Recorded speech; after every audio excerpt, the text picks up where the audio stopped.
concern was that they were teaching like 4-year-olds to masturbate and stuff like that.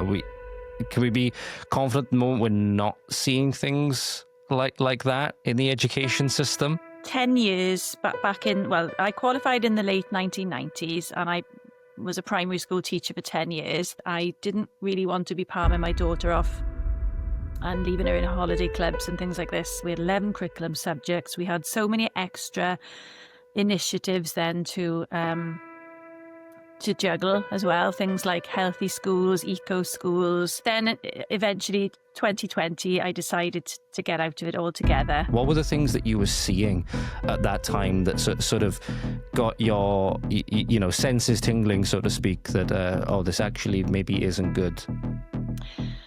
Well, actually, there's talk now about the over-medicalisation of children. If an agency hasn't actually had sight of the hard copy of your DBS, theoretically, it was possible for anybody working in the education system via an agency to have information in that section which would normally exclude them from being employed.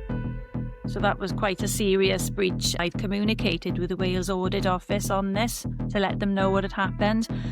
And they then said I've heard stories of head teachers being taken to the hospitality boxes in the Principality Stadium, because they want to get their agency, they want to get as much work, obviously, as possible for their agency.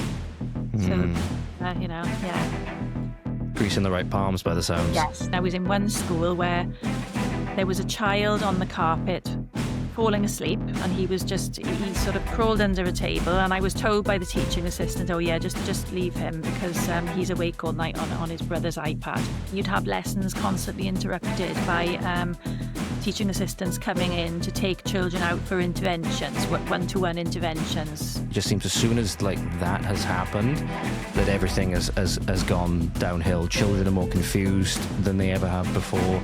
Their behaviour is worse. More often than not, the educational outcomes are worse. If you say something that they don't agree with, they just want to shut you down. They don't have an argument. They want to call you a name or shut you down. I had on my bio, it might still be there on X, former teacher.